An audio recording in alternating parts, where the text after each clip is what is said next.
Bismillahirrahmanirrahim. Assalamualaikum warahmatullahi wabarakatuh. In this video, I will explain about electric scalar potential. Usually, when we perform a electric circuit analysis, so we are more interested to know in terms of the value that flowing through a branch and the voltage at a certain node. So what is the value of the voltage at a certain node? So however, the general definition for the voltage difference, especially in terms of electric field, is amount of work that need to be done in order to move a unit charge.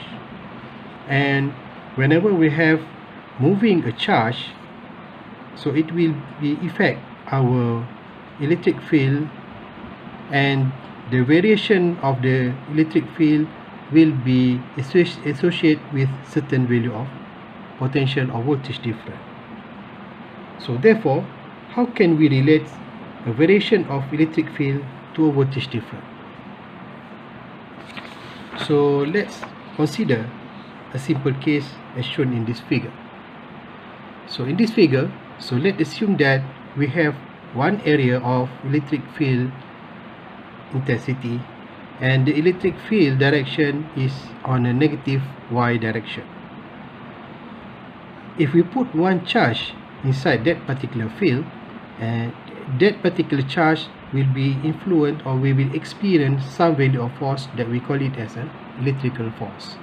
And the electrical force in this case can be calculated by multiplying of the value of charge with the value of vector E, or vector electric field intensity in this case. And because of the direction for the electric field intensity vector here is the direction of negative y direction, so we will have the direction for the force will be in the negative y2. Alright, so in order to create a potential difference or potential voltage in this case, so we need to move this particular charge at different direction from its force.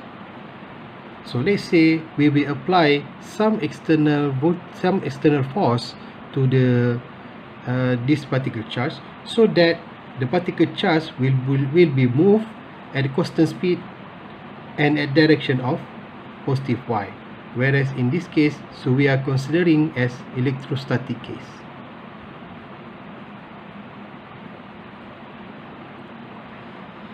Because of that, the external force that we supply will be same as the electrical force experienced by this particular charge, but because of the direction is different, so we will have minus here. And this value of force can be calculated by using the same, almost the similar function as our electrical force here.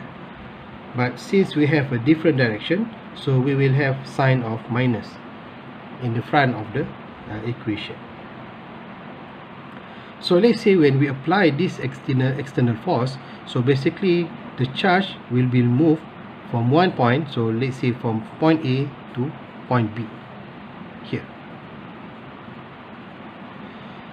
And in order to calculate the work done of this case, so we can calculate that particular charge or that particular work by using this expression. Whereas dW that represent our value of work here, variation of work, is equal to external force dot with vector of dl. In this particular case, so because of our external force, the direction for the external force is the positive y direction, then we will have the vector for dl is represent by y cap dy.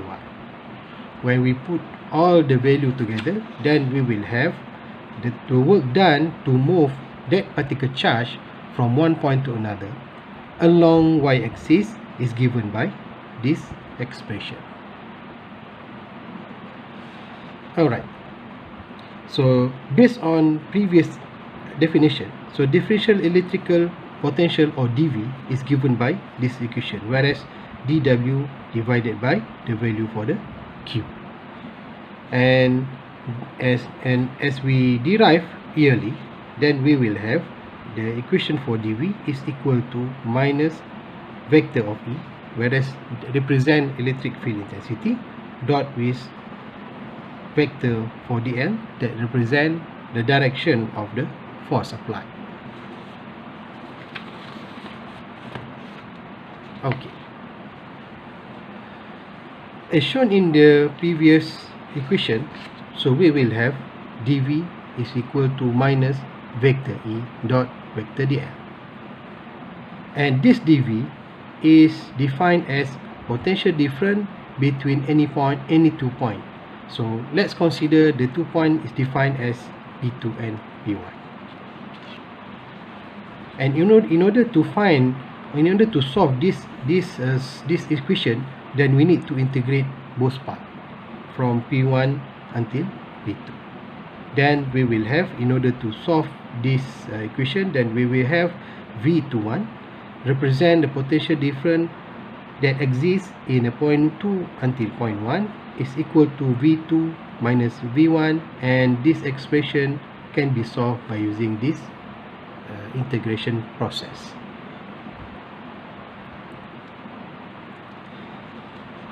Alright, so let's consider our 2 point is here. So we have point 1 here, and this is our P2. And at point 1, so we have V1, and the point 2 is represented by V2.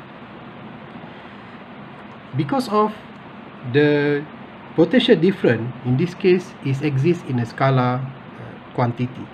So regardless which path that different potential we are measuring, so the different potential will be, the value for the different potential will be the same.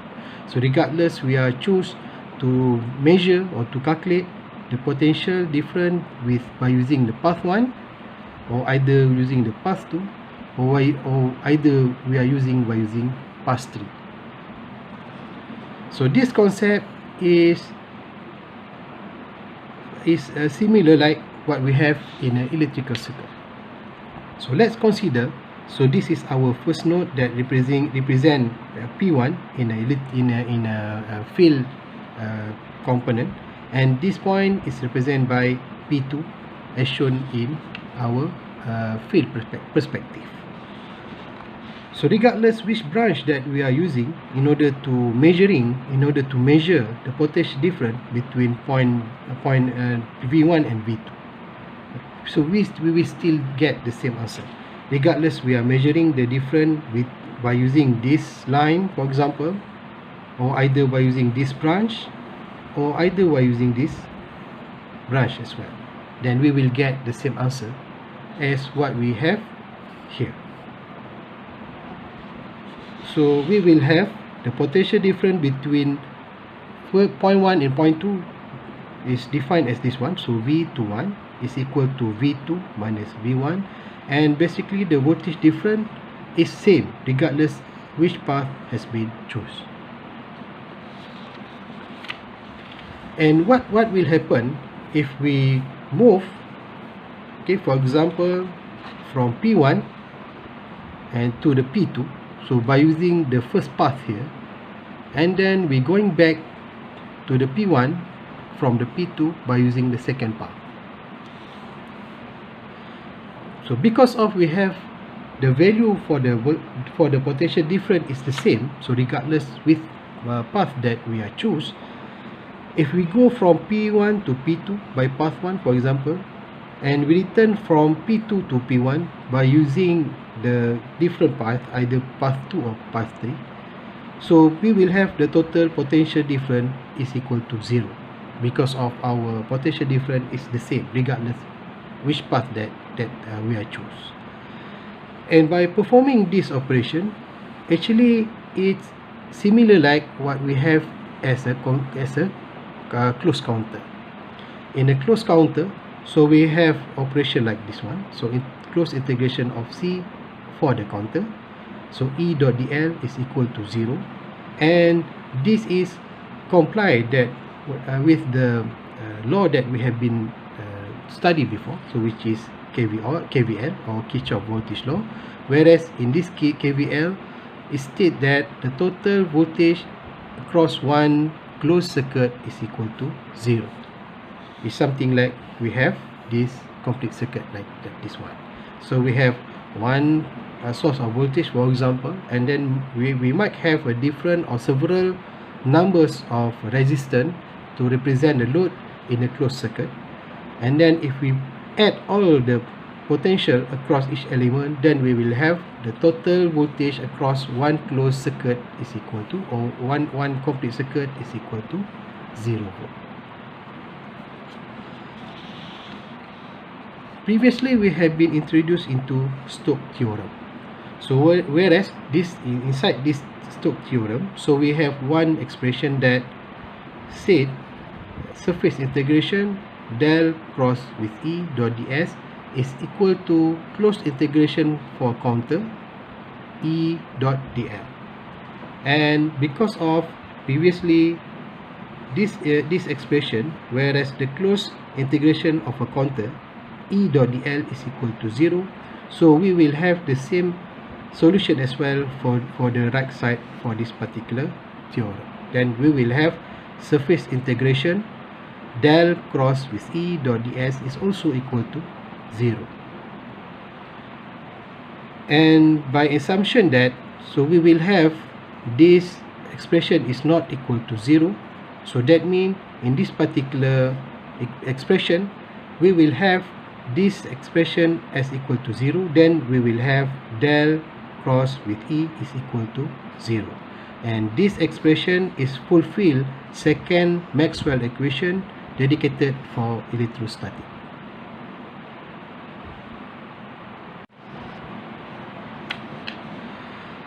Alright, so let's say we have a point charge Q that located at origin. As we derive either by using Coulomb's law or Gauss law, the expression that represent our electric field intensity that produced by a point charge Q is equal to this expression, whereas the vector E is equal to r cap Q divided by 4 pi epsilon r squared.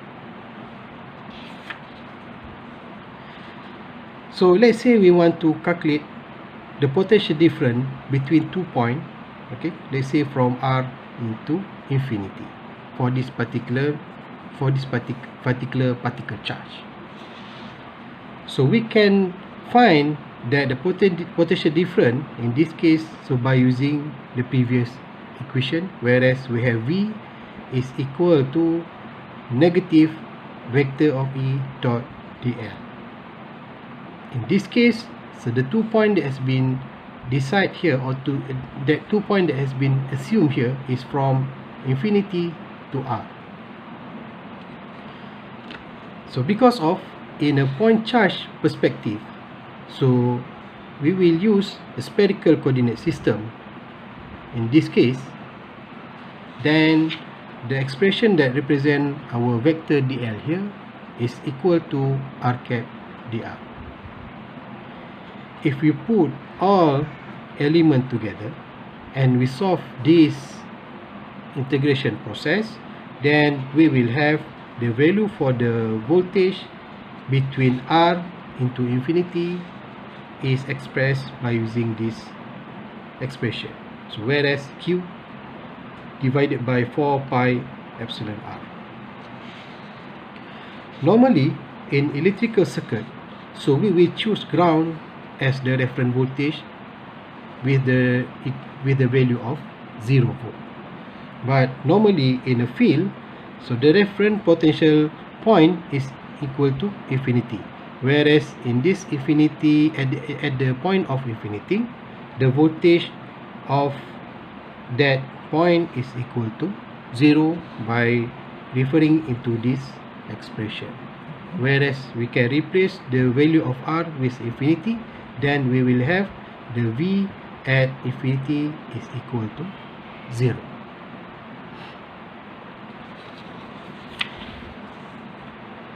However, if the particle charge is not located at origin, so in this particular case, so we might have some vector of r that represent the direction and distance of that particular charge with the origin. So in this case, the potential difference expression that can be used is represented by this expression, whereas v with a vector of r is equal to q divided by 4 pi epsilon and amplitude for the vector of r minus vector of r1. And if we have n discrete point of the charge, the potential difference can be calculated by using this expression, whereas 1 divided by 4 pi epsilon summation of I from 1 until n qi divided by amplitude for vector r minus vector ri. And this expression should be used in order to calculate the potential difference if you have the value of charge represented by its density value. So this one is expression for the charge that represented by line charge density. So this expression for the charge, if the charge is represented by its surface charge density, and this expression we should use in order to calculate potential difference if the charge is represented by its volume charge density.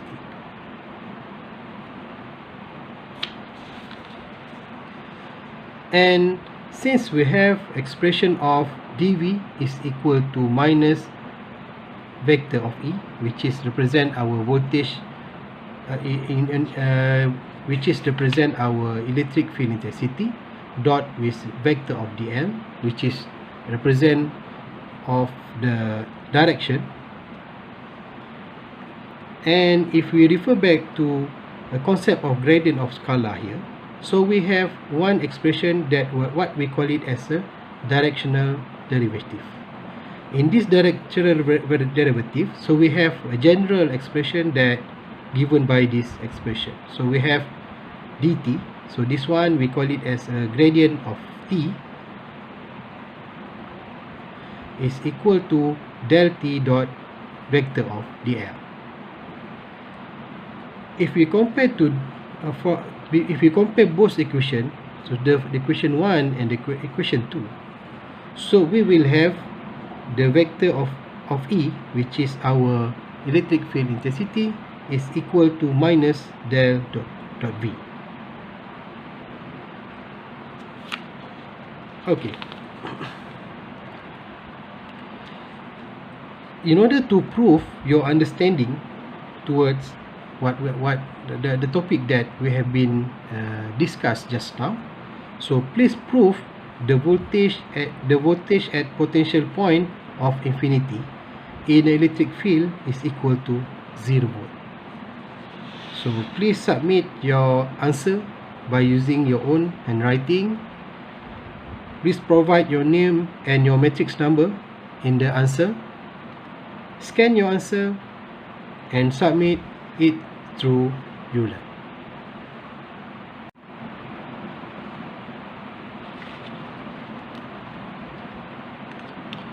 Alright, so in order to understand better the relationship between electric field intensity and the potential difference, so let's look this example. So let's say we have two particle charge, which is a positive Q and negative Q. So this particle charge is located on z-axis under free space of medium. So this charge is separated from each other, and the separation between this charge is represented by this vector of t. Then we need to determine V, which is the voltage, and the vector of E, which is represent electric field intensity vector at any point of P. So let's say our P point or our test point is represented by this coordinate, whereas r, theta, and phi. So this is due a fact that when we deal with a particle charge, so normally we will use a spherical coordinate system throughout the analysis. So let's assume that we have the distance between the particle charge is much greater compared to its distance. Then we will have, so r is much greater compared to d.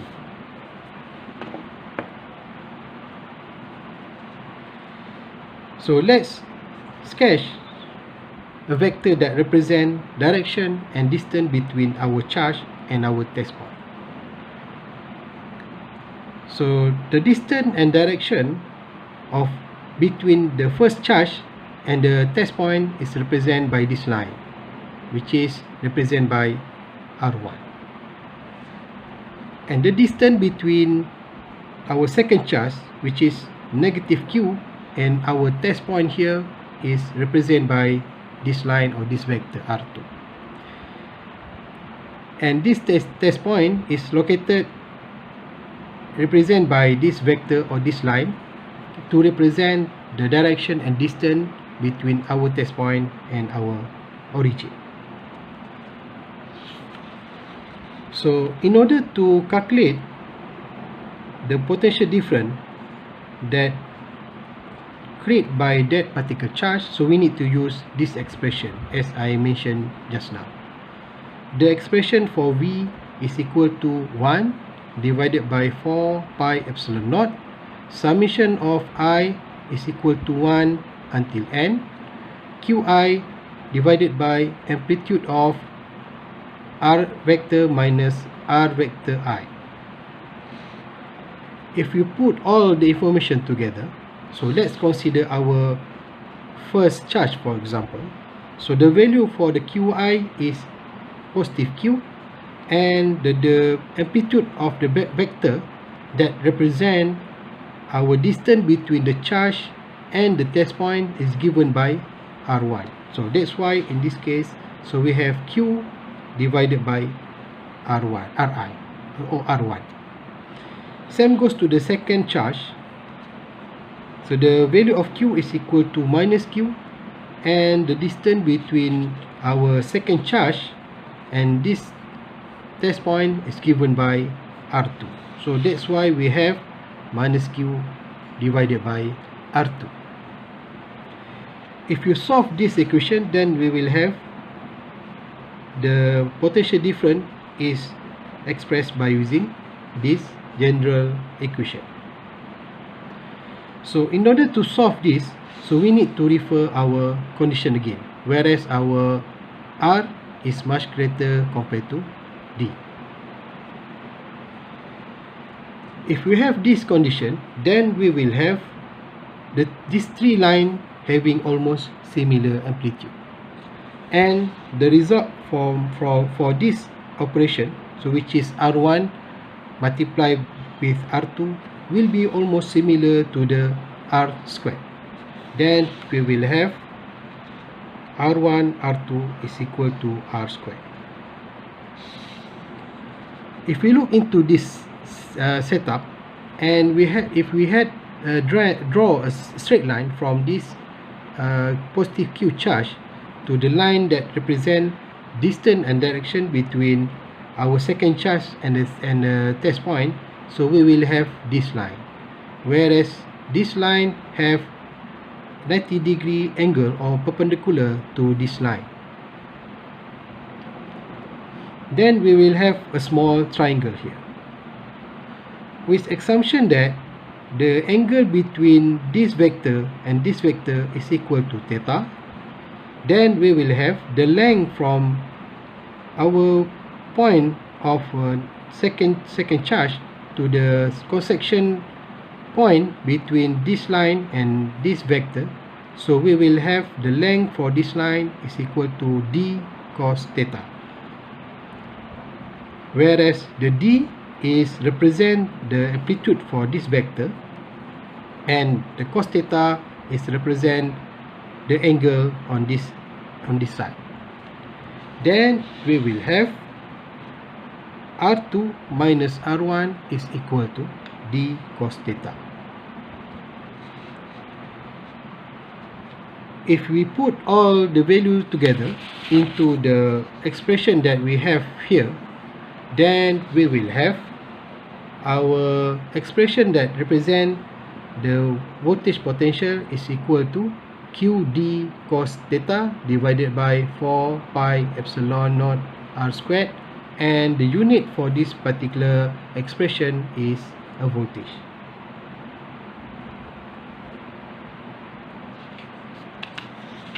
Since we have the vector of electric field intensity, or the vector E, is equal to minus del dot V, so this expression has been derived by referring to gradient of a scalar.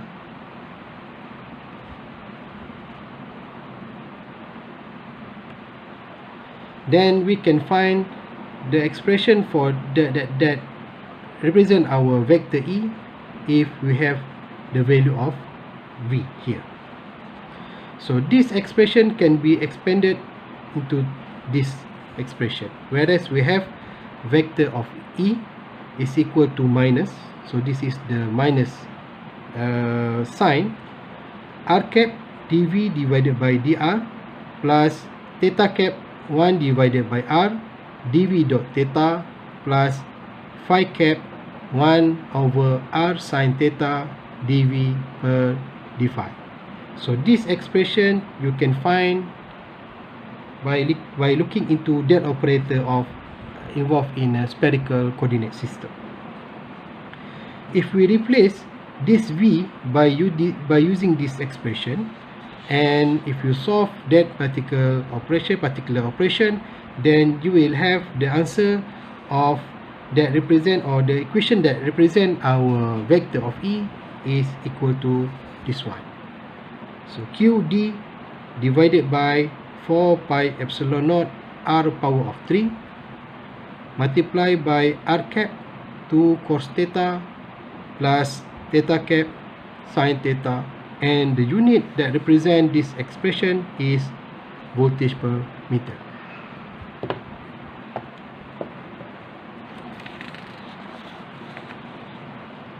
So that ends our example.